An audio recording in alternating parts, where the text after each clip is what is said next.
The following is a presentation of the Belly Up Sports Media Network. Let me just say, after video distorting the belt, they're proclaiming the real world champion. I'm going to tell you all, with a tear in my eye, this is the greatest moment in my life. When you walk around this world and you tell everybody you're number one, the only way you get to stay number one is to be number one.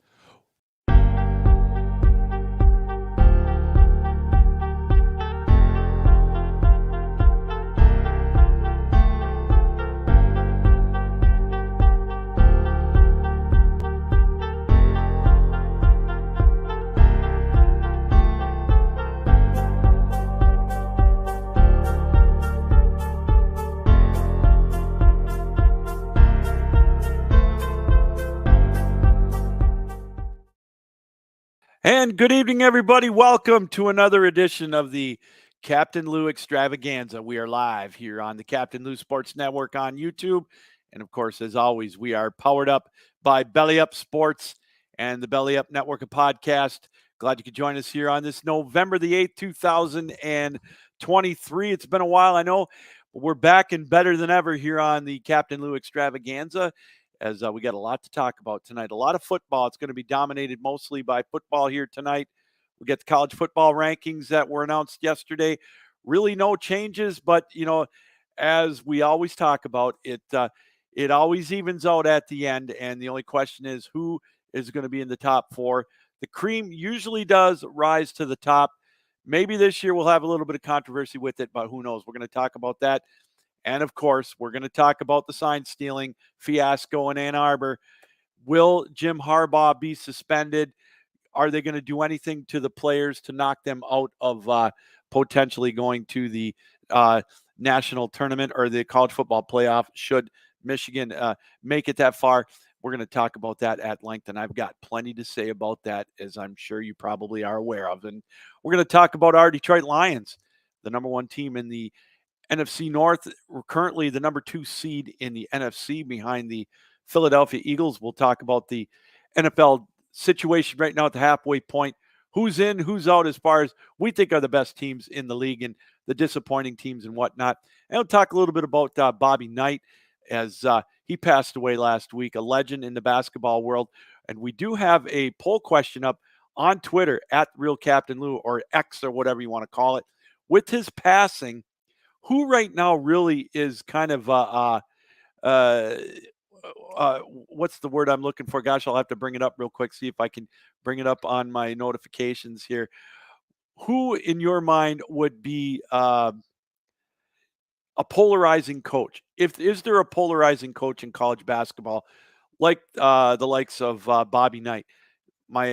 We've got Rick Pitino, we've got Bill Self, and Juwan Howard, or nobody. There is nobody that is polarizing like he was back in the day. I know we've got Mike Krzyzewski. He's retired. We had Dean Smith. Those kind of coaches. Is there that type of coach right now that's polarizing both in a positive and a negative way? And I guess what I mean by that is you either liked him or you didn't like him. You hated him or whatever, or you just loved him.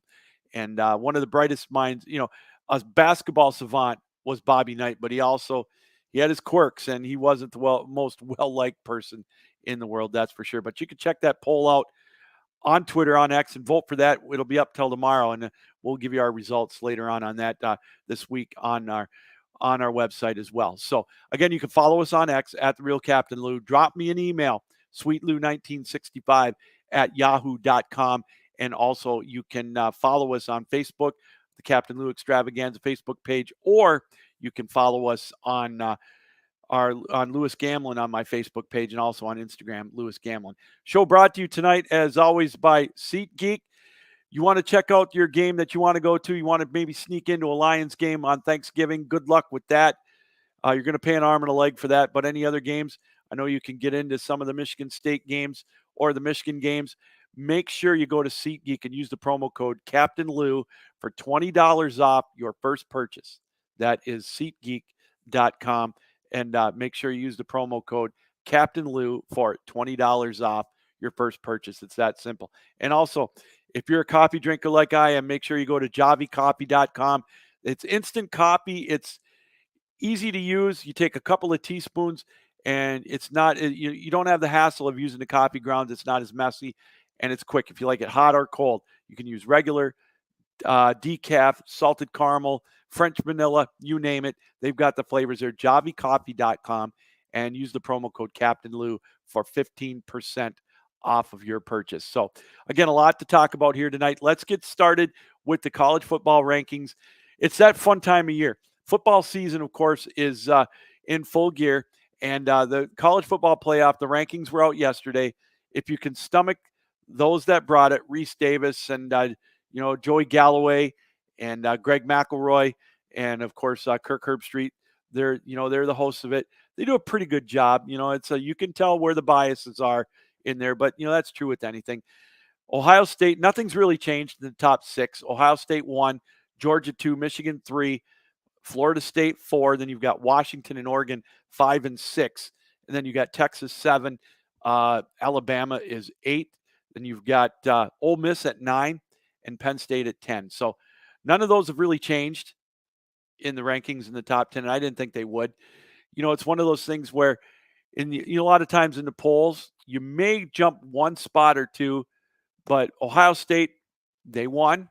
All of them won that plate. Now, again, you're going to get the eye test. You've got so many different variables, strength of schedule, the eye test, whatever. It's all going to weed itself out. If I was a betting man, I got to tell you, one of the things that a team that I would watch out for, in my opinion, is Alabama. They're getting it right. They're sitting pretty good. Now, this weekend, Ole Miss plays Georgia, 1 versus 9. Now, I don't think Ole Miss is going to beat Georgia. I think they could keep it close, but I don't think they're going to beat them. Then you got Michigan at Penn State. Michigan's first real test. With all the stuff that's going around with the supposed sign stealing and whatnot, all the distractions with that. This is Michigan's first big test. High noon in Penn State. I think it's a lot better playing at noon than playing there at night at 7:30 with the whiteout the way it would be at night. I'm sure there's going to be one there anyways at noon. We're going to see how really good Penn State is. They've got a lot to prove too. James Franklin can't beat a good team ranked in the top 10. He's had his issues with Ohio State and with Michigan. I think he's only won a handful of games. So this is a big game for Michigan. Their offense has kind of struggled a little bit with the run. I don't think the run game is as good as last year, but the passing game, obviously with J.J. McCarthy, a Heisman candidate, he's right up there with the likes of Michael Penix Jr., and I think he's past Caleb Williams. Bo Nix is right there, and of course, Marvin Harrison Jr. from Ohio State. But anyways, those are the two big games. But getting back to the rankings, you look at first 7 through 10 again. Penn State sneaks in at 10. This is really going to help Michigan and Ohio State. Should Michigan win on Saturday, they get that first big win over a top 10 team.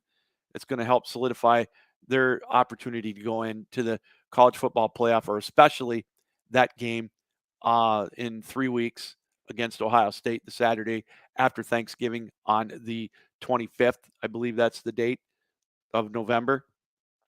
That's going to be a huge game. They've got to get by Penn State. If they could do that, then, obviously the showdown points towards that. But this is a big game with Penn State if Michigan can win that one. For Penn State, it's a huge game because that keeps them in the hunt for the Big Ten tournament, or for the Big Ten championship game. Because if Michigan then would beat Ohio State, we'd have a 3-way tie in the Big Ten East. And Penn State, I believe, would get that 5th tiebreaker or whatever it is, and they would go to the championship game. And if Penn State does win, then all this talk about Michigan going to the championship would probably be just about out, because who knows, with the bias of the networks, with with their influence with the voters. I mean, who knows what's going to come out of with this suspensions that are looming supposedly for the Big Ten, or for Michigan from the Big Ten or the NCAA. Who knows? We're going to talk about that here momentarily. But the team that I'm keeping an eye on, though, is Alabama. Everybody says that there's going to be a one loss. There may not be a one loss Alabama. Their chances are out.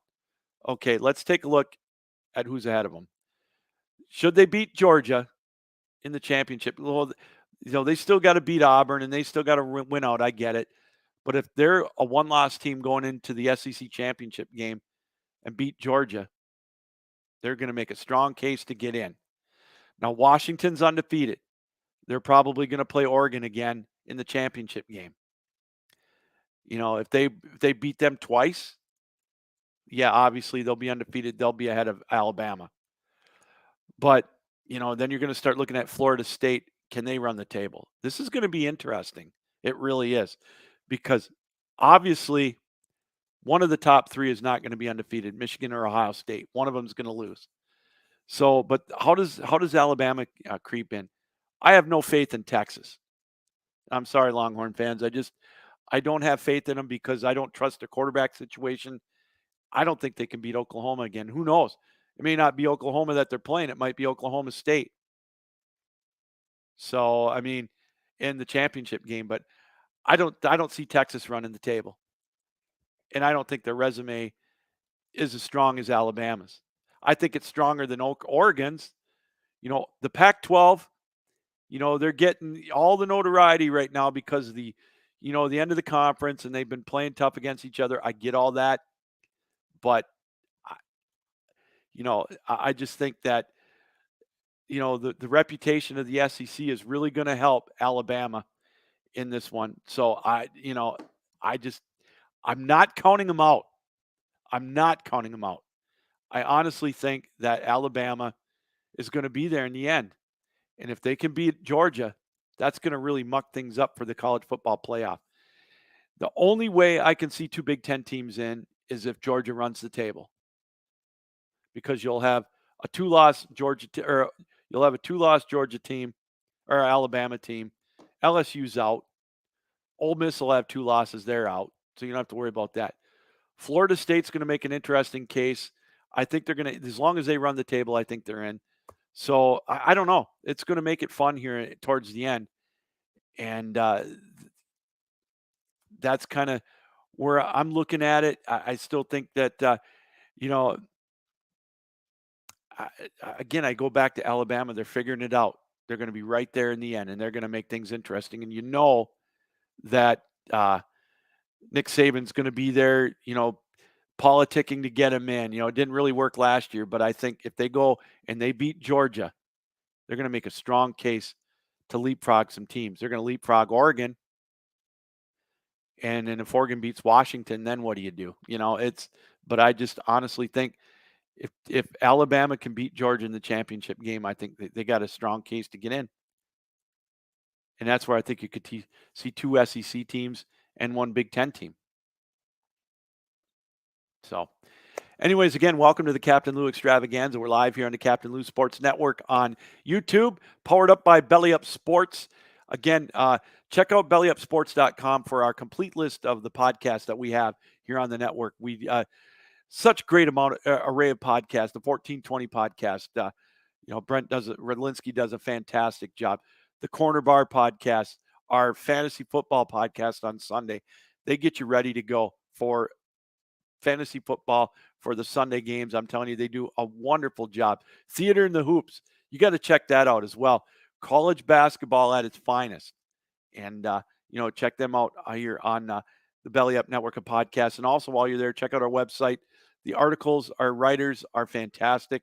They cover all the sports that we've got, everything from college football and basketball to the NBA, NHL, NFL, NASCAR, golf, you name it. They cover it. They're also covering the sign stealing thing. It's out there and it's amazing. So check us out, bellyupsports.com and the Belly Up Network of podcast as well. And it's very blessed to be a part of the network and being a part of this podcast network. They do a lot of work for us. And again, it's great to be a part of it. All right. Well, the elephant in the room is upon us still. Everybody's waiting with bated breath on what's going to happen with Michigan. Looming suspension is coming. What will the suspension be and when will it take place? Now, this is difficult for me. I'm going to be, me, you can see the background. I've got the Michigan pitchers back there.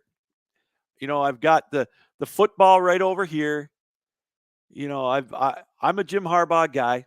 I've always been upfront about it. I've watched him. I remember when he guaranteed that victory over Ohio State back in 1986, I believe it was, and he came through on it. Loved him in the NFL. He's been a winner wherever he's gone as a coach.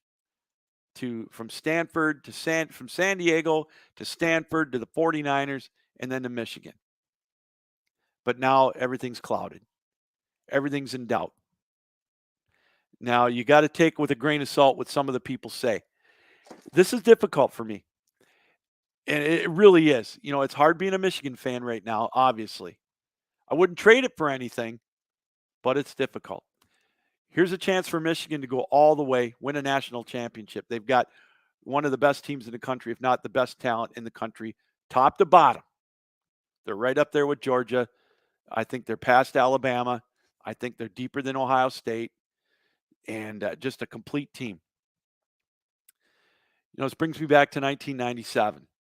Michigan was undefeated. Nebraska was undefeated. This was back when they still had the mythical national championships before they did the BCS. Michigan beat Washington State in the Rose Bowl.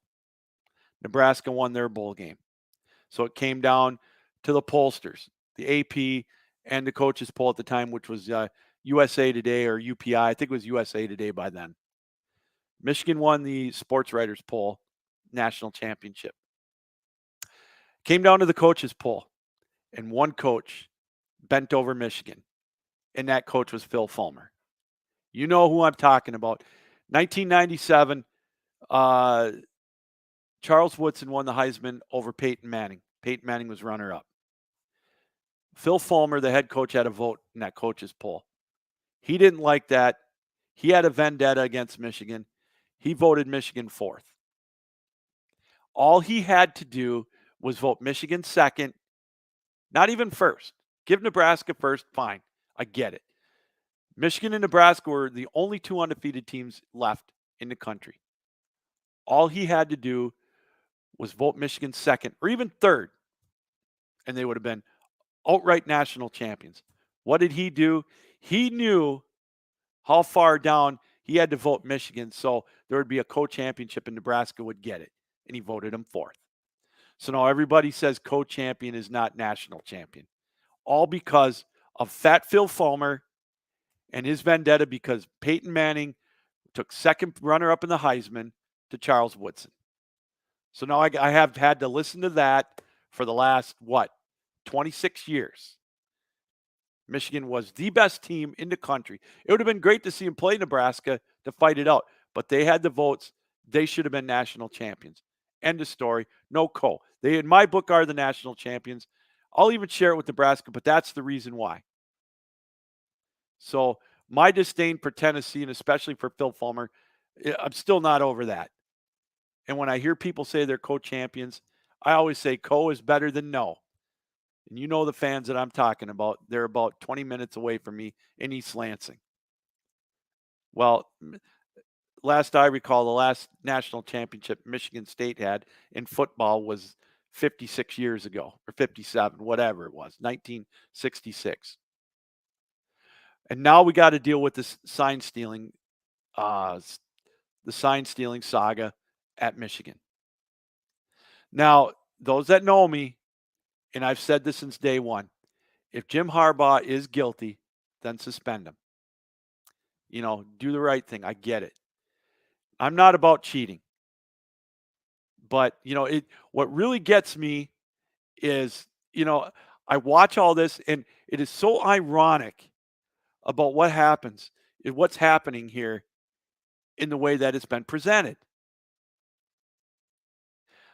I find it ironic that ESPN is all about firing him, all about banning Michigan from the national championship playoff. Fire Jim Harbaugh, suspend Jim Harbaugh. He's guilty. Hang him from the highest tree. And you go to Fox. Due process. Let's let the findings come out. Give him his due. Isn't it ironic that ESPN no longer has the Big Ten rights or the games? So they're jumping all over this. Paul Feinbaum, Stephen A. Smith, Pete Thamel, you name it. They're all going on TV. They're guilty. We don't know what the truth is yet, but they're guilty. And then you've got Fox saying, due process, give him a chance. Let's wait and see. If he's guilty, suspend him. Coincidence? I doubt it. You got hacks like Pat McAfee saying, if Michigan gets in, it's bullshit. So you're going to penalize the players. Unbelievable. Well, here's my stance on it. It really bothers me about that, and it gets my blood pumping on it, obviously. Well, here's my stance on it, and I'll tell you in a minute. Fired or suspend Jim Harbaugh. Please suspend him. Suspend him for the last 2 games and the championship game. Go ahead. And I'll tell you why. The players will rally around that like they did for the first 3 games, and they will come out on a mission. And I guarantee you, if they suspend Jim Harbaugh for the Ohio State game, they'll come in Ann Arbor and they'll get their asses kicked. Michigan will have something they'll play with a fervor, and Ryan Day and his Ohio State Buckeyes will go back to Columbus with their tails between their legs. I hope they suspend them. Suspend them, because with that talent and with that offensive coordinator, defensive coordinator, they will kick Ohio State's ass. They will be so motivated.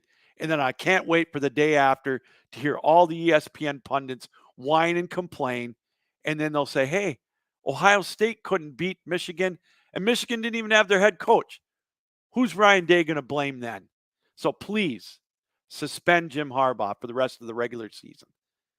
Ohio State, be careful what you wish for. That's all I'm saying. So yes, please suspend him. Then who's he going to complain and who's he going to blame? So this brings up my next point.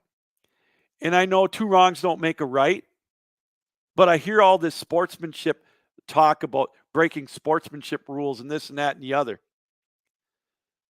Shouldn't they be investigated for breaking the sportsmanship rule? For giving Purdue, Ohio State, and Rutgers, giving Purdue the signals and the signs and whatever?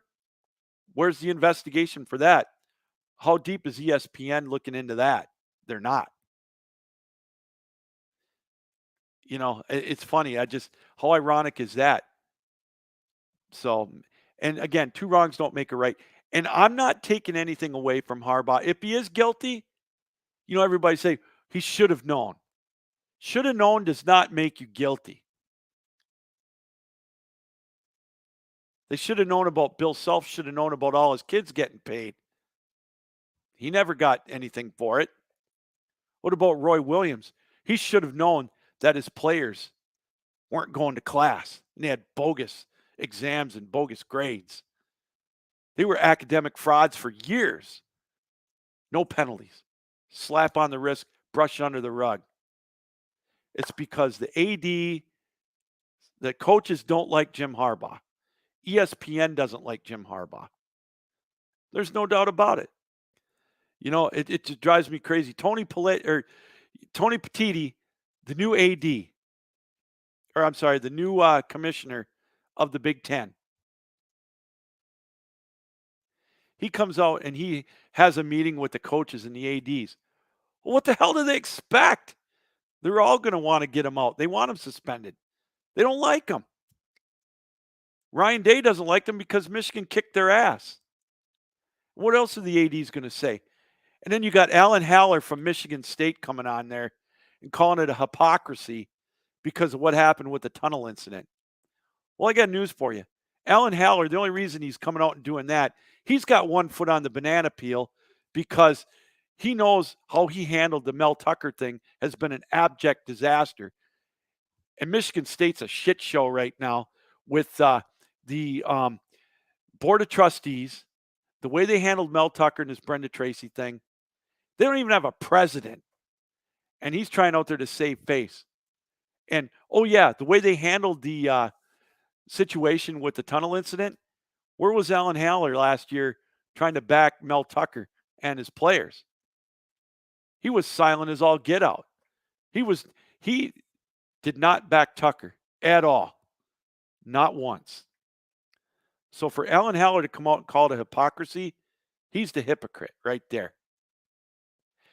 And one other thing on this. I listened to Matt Rule and Ryan Walters, and they're crying about, we still get a fair playing field or whatever. Well, let me tell you something. Michigan could have gave Nebraska all the plays at the line of scrimmage, and Purdue, and Michigan State, and whoever this year, Indiana. They still wouldn't have beat them. Not that defense. Not this year. So Matt Rule and Ryan Walters, go over in the corner and give each other a hug. Give each other a man hug. Worry about your own team being able to get the ball across the 50-yard line. Nebraska, a team that can't even beat Michigan State. A Michigan State, that team, God bless Harlan Barnett, doing his best for the train wreck that Mel Tucker left them. They came out and kicked Nebraska's ass in the second half. And Nebraska can't even beat them. And Purdue, give me a break with Purdue. They're nothing. If and these coaches, if they're dumb enough not to change their signal, and I'm not condoning sign stealing, but if you're going to keep using the same signs, especially if you know that there's shenanigans going on and you don't change them, that shows me your level of intelligence. And, it's just amazing, all the whining and the bitching that I hear about it. And again, it all goes back to me, to ESPN, and it is, I look at it and I think, all right, ESPN from the word go, suspend them. They got to fire them. They got to make sure the team doesn't get in.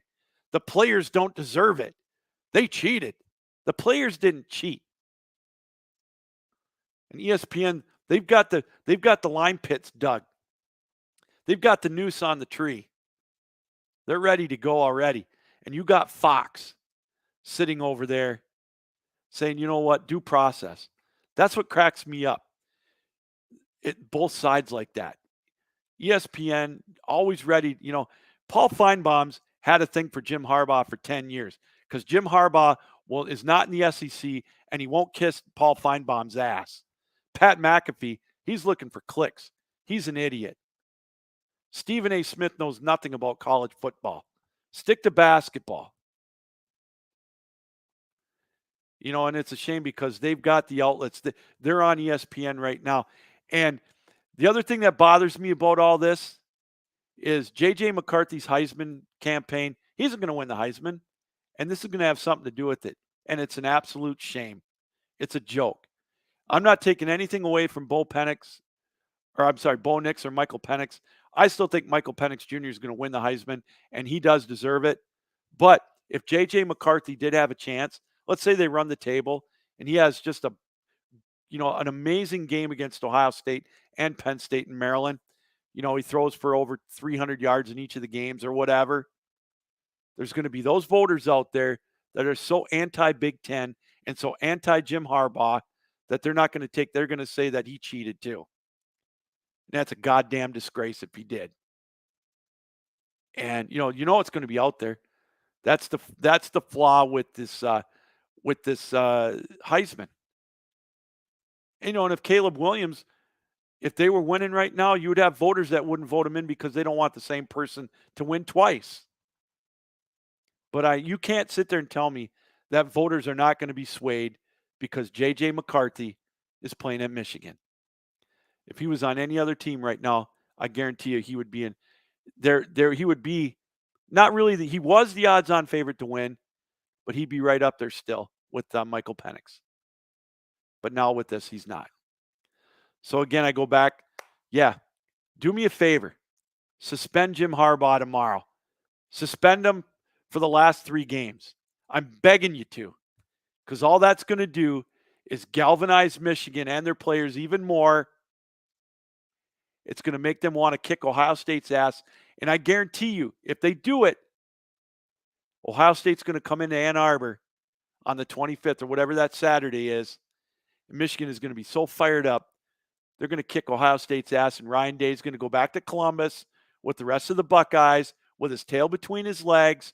And then everybody's going to say, look, Ryan Day couldn't beat a team without a head coach. And I'm going to absolutely love it and wait to see who he blames for that next. Can't wait. All right. That's enough of that. We're going to take a quick break. When we come back, we're going to go to the NFL. We're going to talk about our Detroit Lions. First place Detroit Lions.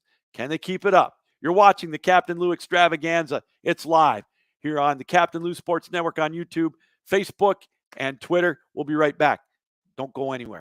It's the biggest game of the year, and your team doesn't have a coach. They don't even have a game plan. You probably aren't feeling very good about their chances. Make sure you're prepared for one of the biggest financial decisions of your life, retirement. Do you have a coach? What about a plan? Set yourself up for success by calling 877-222-8849 and having Mindy and Nolan McIntosh and their team at McIntosh & Associates create your retirement playbook. They'll help you think through taxes, income, legacy planning, and much more. When you're done, you'll have a customized retirement game plan that you can feel confident in. Start planning today with Central Michigan's retirement coaches, Mindy and Nolan McIntosh at McIntosh & Associates. Call 877-222-8849. That's 877-222-8849. Investment advisory products and services made available through AE Wealth Management, LLC, a registered investment advisor. Hi, everybody. Captain Lou here. You got your tickets for Spartan Stadium yet for Michigan State playing Central, maybe down the road against Michigan? Speaking of Michigan at the Big House, you got your tickets there for Ohio State or whoever they might play? Well, I've got just the answer. If you don't, that's SeatGeek. They've got great seats available at great prices. You say you might want to go to Penn State later on this year for a ball game? Michigan's going there in November. I highly recommend checking out SeatGeek. They've got great seats, great prices, the best way to go to get your tickets. So if you want to go to Spartan Stadium or if you want to go to the Big House this fall, make sure you check out SeatGeek. And while you're there, use the promo code Captain Lou. You'll get $20 off your first purchase. That's SeatGeek. Use the promo code Captain Lou for $20 off your first purchase. SeatGeek.com, the best place to go to get your tickets for this fall. Hi, everybody. Welcome back to the Captain Lou Extravaganza live here on the Captain Lou Sports Network on YouTube. You can find us all our shows live as well on my Facebook page, the Captain Lou Extravaganza, or my personal one, or watch me live on Twitter or X, however you want to call it. Drop me an email as well, sweetlou1965@yahoo.com. And as mentioned, SeatGeek is the official secondary market of all Michigan and Michigan State athletics. So again, use the promo code Captain Lou for $20 off your first purchase. All right, everybody. Thanks for joining us again here. Let's get back into it. We're going to finish the program talking a little bit of NFL football here tonight. And our Detroit Lions coming in to the second half of the season with a 6-2 record, coming off a big win on Monday night over the Las Vegas Raiders, sending Josh McDaniels to the unemployment line as they look pretty impressive after the beatdown they suffered at the hands of the Baltimore Ravens. Can they keep it up? Can they maintain that lead in the NFC North? They've got a very interesting game coming up Sunday afternoon out in Los Angeles, taking on the Chargers. Now, the Chargers are coming off a win over the New York Jets on Monday night. And, I don't know if that's really anything to brag about. The Jets were 4-3. Now they're 4-4. It's kind of a weird situation going to a Chargers game. Now, I've never been there. I've been to San Diego, but, those that watch a Chargers game know every visiting team seems like they take over the stadium. The last time the Lions played in San Diego, there was a lot more Lion fans there than there were Charger fans. And I don't think it's going to be any different in L.A. when they're playing to the Chargers at SoFi. You see the Packers go out there and play them. You see, Dallas or whoever, they take it over. I don't think it's going to feel like that much of a road game. It's going to be a national TV audience. We're going to have Jim Nantz, Tony Romo on the call. It's a 4:25 kick Sunday afternoon. It's going to be great. The national spotlight. Detroit, this would be a big win. They get this win on the road. They go to 7-2. Then they got the Bears, 8-2. Then they got the Packers Thanksgiving at home. What do you expect there? 9-2. This could put them at 9-2 with this 3-game swing if they can pull this one off. That would be huge. Now I look at Minnesota. it's so funny, and I give Josh Dobbs credit. He came in there after Kirk Cousins got he got his ruptured Achilles, and then they started the rookie, and he got knocked out with a concussion. They picked up Josh Dobbs on Tuesday in a trade at the deadline with Arizona. He gets to Minnesota Wednesday. Nobody thinks he's going to play, and he comes in. And that was one heck of a comeback. He looked like he'd been there for 5 years. Is he going to be enough to carry Minnesota in the NFC North? The Packers, not afraid. The Bears, who knows what's going on there. But Minnesota always seems to be Detroit's Achilles heel. Now, I think Detroit will probably end up splitting with Minnesota. It seems like for whatever reason, they have a hard time with Minnesota in Minnesota. It's indoors, I get it. So let's say Detroit is able to beat Green Bay on Thanksgiving, which I think they're going to. They beat Chicago both times. So they go 5-1 in the conference. They still got to play Denver, which I think that's going to be a win. Dallas is going to be one hell of a game. It's the Saturday before New Year's, I believe, is when that is. That's going to be a nationally televised game. That is going to be absolutely amazing. It's going to be electric. Yeah, that's on December 30th. That's a Saturday night game. That's going to be huge. You're looking at it, a Detroit team that could be 11-4, 12-3, 11-4 going into that game. Dallas could very well be 11-4, fighting for the division against Philadelphia. The one thing Dallas has got going for them is they're going to be playing that at home. But because if Dallas is coming to Detroit, I wouldn't worry about it so much because Dallas and Dak Prescott can't seem to win the big game on the road. But going back to Josh Dobbs, is he going to be able to carry Minnesota? I don't know. We'll have to wait and see. He's up and down, but he was doing okay with a team with no talent in Arizona. So that'll be fun to watch. Obviously, that's going to be Detroit's main competition in the NFC North. But Detroit's got everybody healthy at practice the last couple of days. Nobody missed practice. David Montgomery's back. You got Jahmyr Gibbs. You've got the line back, one of the best offensive lines in football. It's going to be exciting. Carrying a full roster, a healthy roster out to L.A. to take on the Chargers. Detroit is a 3-point favorite on the road in L.A. It goes back to what we were talking about earlier in the year. How often have we talked about in recent history, or in the last 30 years for that matter, Detroit being consistent favorites? It's awesome. We don't know how to act. But the important thing is, how is Detroit handling prosperity? So far, so good.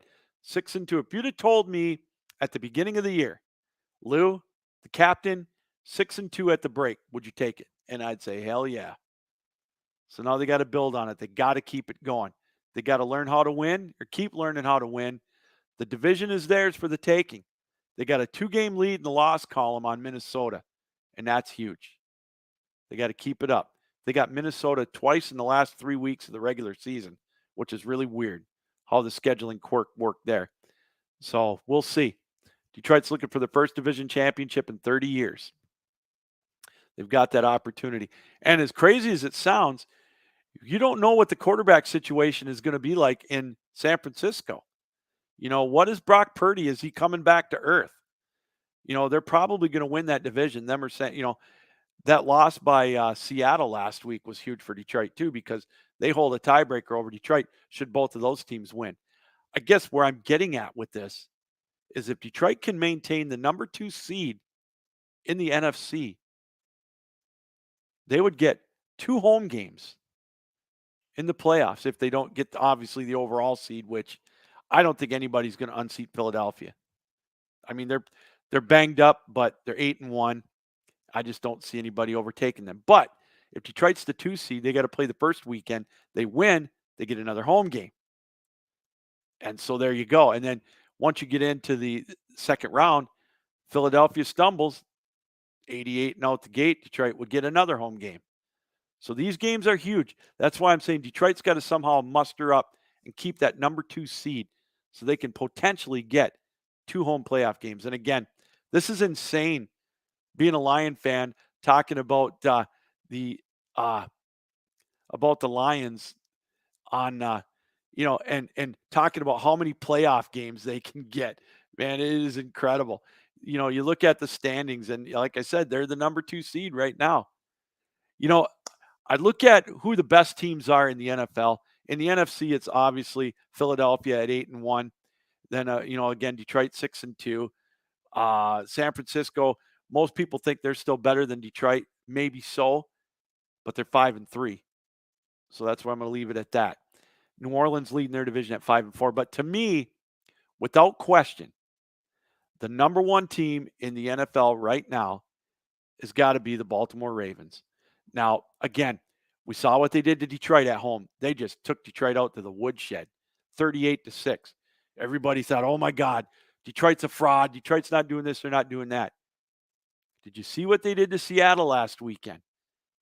Again, it falls back to the 2 wrongs don't make a right. But hey, give credit to Baltimore. Is there anybody better than Baltimore right now? I'd like to find that out.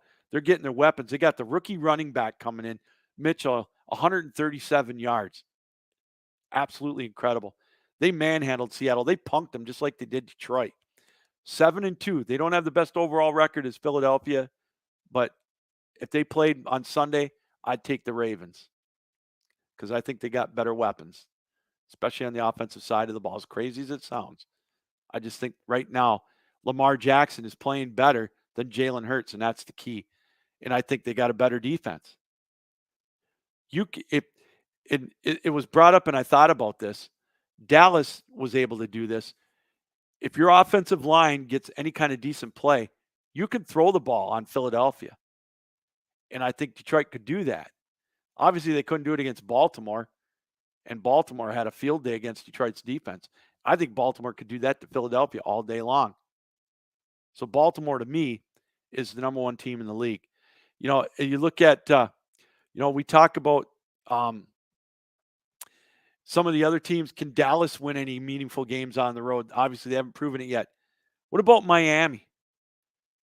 Are they going to beat any? They haven't beaten anybody of substance. They got punked against Kansas City over in Germany. They were there, 3-4 days beforehand? How much does that really matter anyways? But they ended up, they haven't beaten anybody of substance. They're flash. Show me they can win a big game in December and January, and then tell me they're one of the best teams in the league. Right now, they're not. Not in my opinion. They're not as complete as Baltimore, as Pittsburgh, as Philadelphia, Kansas City, even Detroit. I'm just saying. San Francisco, Dallas even. I don't know. I think Dallas and Miami are about on par with each other. Now, Dallas has got Philadelphia in a couple of weeks, I believe, 2 or 3 weeks at home. They'll probably win that game. But watch, Dallas will go play a game. They'll stub their toe again on the road. That's par for the course. And as long as you've got Mike McCarthy with his clock management woes, that's always going to continue. That's always going to be that's going to be a killer for them. But I'm getting back, I look at the standings real quick in the NFL. I look in the, in the AFC. Miami's leading that division, but I just don't trust them. I think Buffalo's still all around a better team. Buffalo punked them. Now, granted they're going to play each other in Miami. So that's going to be a big test for Miami. They can beat somebody of substance. But the team that is lurking still is Pittsburgh and Cleveland. And you got Cincinnati right now at 5-3 in last place in their division. If there's a tougher division in the NFL, I don't know what it is. What is it besides the AFC North? And it's all 4 of their teams would be in the playoffs right now. So, yeah, I think Cincinnati will be right there in the end. They're playing really, really well right now. 4 straight. They're a little banged up, but everybody is. You got Baltimore and Cleveland and Pittsburgh rather, at 5-3 each. Jacksonville's starting to come into form now, 6-2. And love what Houston's doing. They're 4-4, exceeding expectations for sure. And Indianapolis and Tennessee starting to fall by the wayside. But again, that matchup. Now, people are saying, now the Raiders got a coaching change. Maybe they can sneak in. I doubt it. I just don't think they have the talent. And the Chargers are an enigma. We'll see what they do against the Lions this week on Sunday. So That's going to be a great matchup. My lock of the week, I've thought about this a lot, and the game coming up Sunday, if I've got a Captain Lou lock of the week, it's right here. Pittsburgh -3 versus Green Bay at the payoff is -110. Green Bay beat a very depleted Los Angeles Rams team at home. But that didn't show me anything. They're going on the road to Pittsburgh to take on that defense. Give me Pittsburgh all day long on that one. I know their quarterback play is suspect, but so is Green Bay's defense. And I think they're just a more well-rounded team than Los Angeles. Los Angeles, super banged up. Their quarterback situation was much worse. Green Bay's going into Pittsburgh. Give me the Steelers all day long. That's my lock of the week. I think they're going to go to 6-3. Green Bay, they're going to have Jordan Love all just discombobulated. So give me Pittsburgh -3. I'll take that all day long. So that's our Captain Lou Extravaganza lock of the week. Pittsburgh -3 over Green Bay. Well, lastly, tonight, we had a poll question earlier, and it talked about who right now is in the NFL, or I'm sorry, in the college basketball world. Is there a polarizing coach like Bobby Knight? I go back, I've been a sports fan since 1970, 71, whatever. College basketball in the 70s was Indiana, was UCLA, it was Kentucky. Duke was good, but they weren't as prominent as they are now. North Carolina. Michigan was very good. They went to the championship game a couple times. They were always in the tournament. Michigan State towards the end of the decade. But Indiana was always prevalent. Always. They were always prevalent. Should have won it in 75. They won it in 76. Undefeated that year. They're coached by Bobby Knight. Bobby Knight was definitely a polarizing figure. You either loved him or you hated him. He was a basketball savant. You talk to any ex-player and a lot of coaches, except maybe his deal with Mike Krzyzewski, I still don't understand it. And I don't know if anybody ever will, because Krzyzewski won't talk about it. And I don't blame him. He doesn't have to, but, he cared for his players tremendously, those who got to know him. But he never treated the media real well. But the thing about him is he didn't care. He didn't care what the media thought. It was obvious. I got a chance to see Bobby Knight in Indiana play in person twice. Once, both times against Michigan State. The last time was back in 94, I think it was. And we were at the game. I was sitting with a buddy of mine, Doug Monette. We were about 3 rows from the top at the Breslin Center. And that was the game that he headbutted his player during a timeout. Michigan State won that game. And that was his antics. We all know about the chair throwing, this and that and the other. But it got me thinking, who in college basketball right now, I'm not talking about last year or a couple of years ago, who is the most polarizing, who would be a polarizing figure? And this just came to me, and I didn't have time to put it on the poll, but maybe John Calipari. But the choices that I had were Bill Self, who got away with all kinds of infractions at at Kansas. They swept it under the rug. He got away with it, and slap on the wrist. Rick Pitino, who we all know his story with the hookers and Kentucky and Louisville and all that. Or Juwan Howard, who likes to slap around coaches if he doesn't get his way. And I'm a Michigan guy. Can't stand Juwan Howard. His act has gotten old. Or do we not have any at all? And the poll is Rick Pitino's leading the way. It's going to be up on Twitter, on X, at The Real Captain Lou. I invite you to follow it. And, just give me your ideas on who you think might be a polarizing coach right now in college basketball. Tom Izzo gets a little loud on the sidelines, but, it's nothing like Bobby Knight. He doesn't have the antics of throwing things and, being belligerent to the media and to people outside the game. He's very respectful. And, obviously the players love him. So I just don't put Tom Izzo as a polarizing figure. He's very vivacious. He's great with the media. He likes the spotlight when it comes to that. And his players, or he schedules the toughest schedule, bar none, of anybody non-conference every year. It pays off for him in the end. But I don't think he's as polarizing as a Bobby Knight was, to that regard. So just kind of something to think about with Bobby Knight passing away. I read his book. It was very interesting. Here locally at Michigan State, I was telling, my group chat guys, my in-laws and some friends about how he met a guy who was heckling him at Michigan State, and they became really tight friends. They would bring each other, they would exchange gifts every year because the guy was a season ticket holder. He would come to, at the Indiana game. So things like that. So, I don't know. I was, the more I read about him, obviously you read a book, it's always going to be, you don't get the true version sometimes, but it's always good to see a little inside peek at him. You watch him growing up and you think, he kind of acts like a horse's ass, and he did, but he was a hell of a coach, and he got the most out of his players. They graduated, he made sure of that. They went to class, something you don't see a lot right now. I don't care what coach it is, especially Roy Williams. Did I say that? But yeah. Anyways, so that he was always good with that. So Bobby Knight passed away last week at the age of 83. So, well, hey, that's going to do it. Wow, the time flies when you're having fun. I want to thank everybody that's watched today here on the network, the Captain Lou Sports Network. Subscribe to our YouTube channel. We've got all kinds of cool stuff on there. I'll have another edition of the ACHA Power Play next week, along with another Captain Lou Extravaganza. We're getting into crunch time with the college football playoff. Again, Michigan, it's Ohio State, Georgia, Michigan, Florida State in the top 4.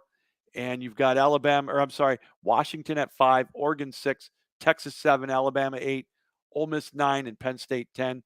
The big games coming up this weekend. Michigan finally with a big one, a test against Penn State on the road. Georgia and Ole Miss, a couple of big games there. Oregon and USC, I believe, get together out west, 10:30 Saturday night. So big games this weekend again. So a lot of great football to watch. And, of course, our Detroit Lions, baby, 6-2, first place in the NFC North, going out to L.A. to take on the Chargers, 4-4. Could be a dandy game there as well. And, of course, we're still waiting on the word about Jim Harbaugh. Will he stay or will he go? Will he be suspended? What are they going to do? It's anybody's guess. If you had ESPN's way, he'd be out the door. Michigan wouldn't be playing any more games. If you had ESPN had their way, there'd be the death penalty. Truth hurts. But honestly, I think what's going to happen, he'll probably get suspended, whether it be this year or not. Who knows? Like I said before, I hope they do suspend him for the Ohio State game, because I guarantee if they do, Michigan will win. You heard it here first. They will kick Ohio State's ass if Jim Harbaugh is suspended from Michigan for that game. All right, that's going to do it, everybody. Enjoy the football this weekend. Enjoy all the sports. Hockey, you name it. Basketball with the pros going on. Enjoy it all. Be safe and have fun. Enjoy the high school playoffs if you're in Michigan, if your team is still in it. All right, everybody, this reminder, keep your heads up, keep your sticks down, keep your feet moving, and as always, keep your minds open. Good night, everybody. Thanks for joining us on the Captain Lou Extravaganza Live here on the Captain Lou Sports Network. And this will be downloaded and available on podcast form on Spotify and Apple tomorrow. So make sure you check it out. All right, everybody. Until next time, so long and be safe.